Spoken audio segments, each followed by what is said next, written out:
Good morning students, कैसे हैं आप सब। आशा है कि आप सभी स्वस्थ होंगे और मन लगाकर पढ़ रहे होंगे। तो बच्चों, आज का जो हमारा टॉपिक है वो है ईदगाह।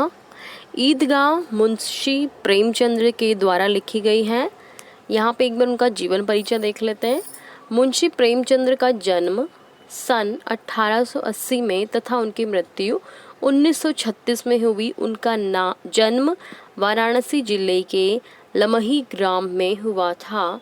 उनका मूल नाम घनपत राय था। प्रेमचंद्र की प्रारंभिक शिक्षा वाराणसी में हुई।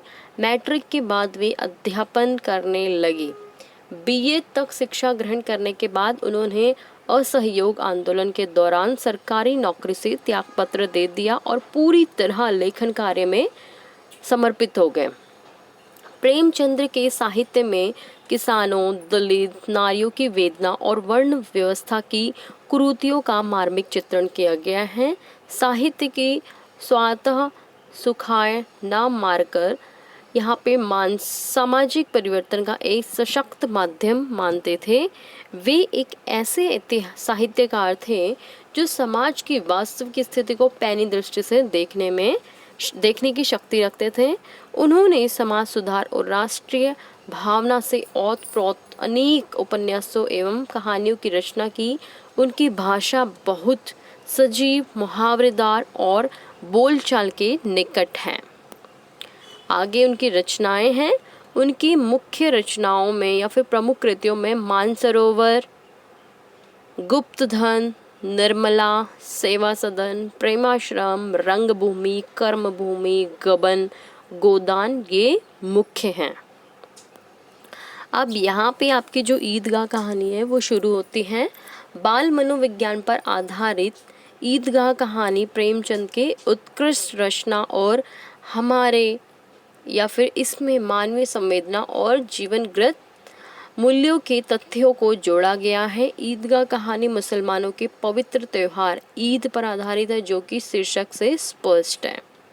सभी बच्चे ईद के मेले में जा रहे थे। किसी ने झूला झूला तो किसी ने मिठाई खाई, किसी ने अपनी पसंद के खिलौने खरीदे। पर हामिद ने ऐसा क्या किया जिससे उसकी दादी का मन गदगद हो गया। तो कहानी में हम बढ़ेंगे और आगे जानेंगे इसको। यहाँ पर पवित्र माह का रमजान के पूरे 30 रोजे के बाद ईद आने पर मुसलमान परिवारों में विशेषकर बच्चों में त्योहार का उत्साह बहुत अधिक प्रभावशाली दिखाई दे रहा था। सभी छोटे बच्चे या फिर बूढ़े, गरीब, अमीर सभी वर्ग भावना से ऊपर उठकर धार्मिक प्रेम की गहरी समझ और सहानुभूति से भरपूर पूरे उत्साह से भरे हुए बड़े बूढ़ों के साथ बालकों का दल भी ईदगाह की ओर बढ़ा। सभी बहुत प्रसन्न थे, पर सबसे ज़्यादा प्रसन्न था हामिद जो कि बहुत ही छोटा सा बच्चा है, केवल 4-5 साल का गरीब सूरत, यहाँ पे दुबला पतला लड़का जिसका बाप गत वर्ष हैजे की भेंट हो गया और माँ ने न जाने क्यों पीली होती चली गई और एक दिन मर गई।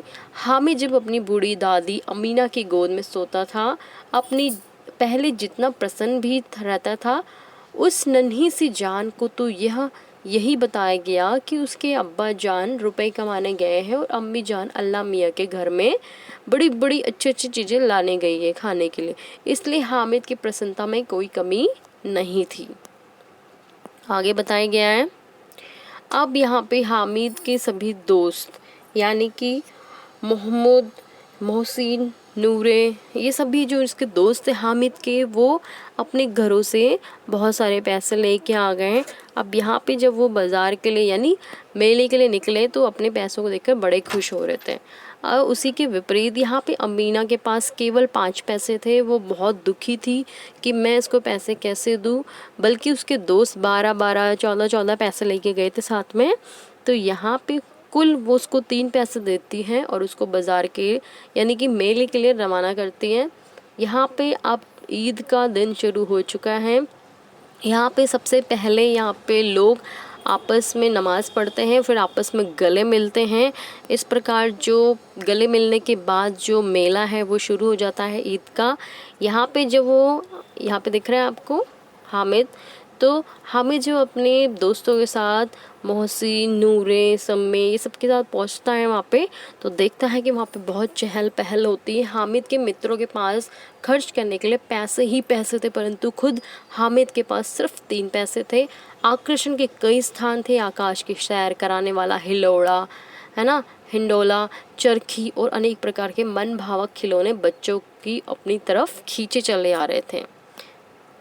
आगे देखिए, यहाँ पे जो बच्चे हैं वो अपने माता पिता के साथ थे, तो माता पिता उनको झूला भी दे रहे थे, गुब्बारे खरीद के दे रहे थे, पीछे बच्चे खेल रहे घोड़े में, इधर साइड में मिठाइयाँ खा रहे हैं। तो इस प्रकार पूरा जो वातावरण था पूरा मनोरंजक था। यहाँ पे जो हामिद है वो बिल्कुल किनारे पे खड़ा होकर के देख रहा है, उसके दोस्त झूला झूल रहे हैं, सब बच्चे झूल रहे हैं, खुशी से झूम रहे हैं, पर वो एकदम किनारे खड़ा होकर उसको देख रहा था केवल। तभी उसकी मित्रों ने कुछ वहाँ पे खिलौने खरीदे।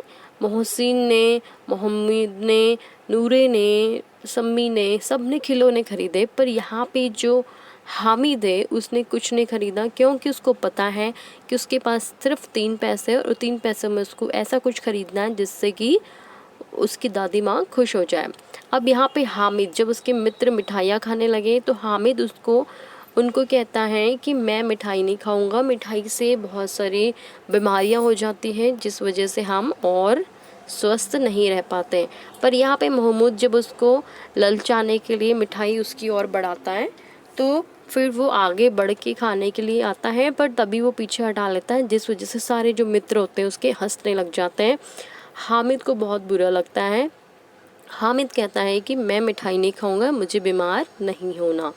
मेले में बच्चे खूब खरीदारी कर रहे थे, मिठाइयाँ खा रहे थे और मेले का आनंद उठा रहे थे, परंतु हामिद कुछ चीज़ों के दाम पूछकर उनके गुण दोष बता करके मेले में आगे बढ़ता चला गया। यही लेखक दिखाना चाहता है कि किस प्रकार हामिद जैसे का वर्ग जो आप अपनी वास्तविक स्थिति को जानते हुए अपनी सीमित साधनों से ही मार्ग चुनकर अपने समाज का निर्माण करता है। यानी इसके पास सीमित पैसे थे, सिर्फ 3 पैसे, और उसको 3 पैसे ऐसी जगह लगाने थे कि जहाँ पे उसकी लगा करके उसकी दादी माँ खुश हो जाए। तो वो पूरे मेले में घुमा और इस प्रकार उसकी नज़र अचानक से पड़ी एक दुकान पे, जो कि थी लोहे की दुकान। जब वो दुकान के पास गया तो उसको यहाँ पे नज़र आया एक चिमटा। चिमटा को देखते ही उसको अपनी दादी माँ की याद आई और वो सोचता है कि अगर मैंने चिमटा ले लिया तो मेरी दादी माँ के जो रोटी बनाते समय जो हाथ जल जाते हैं वो नहीं जलेंगे। फिर वो मोल भाव करते हुए दुकानदार से कहता है, कितने का दिया आपने चिमटा? वो 6 पैसे का कहता है, पर उसके पास केवल 3 पैसे होते हैं। जैसे तैसे करके वो 3 पैसे में उसको दे देता है। अब हामिद बहुत खुश था। वो अपने चिमटे को कंधे पे ऐसे रखता है जैसे कि बहुत ही अच्छा खिलौना लेके आया हो। तभी हामिद बहुत जागरूक व्यक्तित्व वाला लड़का है, यानी कि बहुत अलर्ट है। वह जानता है कि उसकी दादी माँ के चिमटे की बहुत ज़रूरत है, इसलिए वह मेले में फिजूल खर्च ना करके चिमटा लेना उचित समझता है। वो जानता है कि मुझे झूला नहीं खेलना, मुझे खिलौने नहीं खरीदने, मुझे मिठाई नहीं खानी और मुझे ऐसी चीज़ खरीदनी है जिससे कि दादी माँ के मुख पर खुशी हो जाए, स्माइल आ जाए। तो ये सब अपने खिलौने लेकर के जा रहे होते हैं। तभी अचानक से क्या होता है, जो महमूद होता है उसकी बहन आती है, खुशी से उसका भिश्ती हाथ में लेती है और झूमती है, कुछ उछलती है, कूदती है।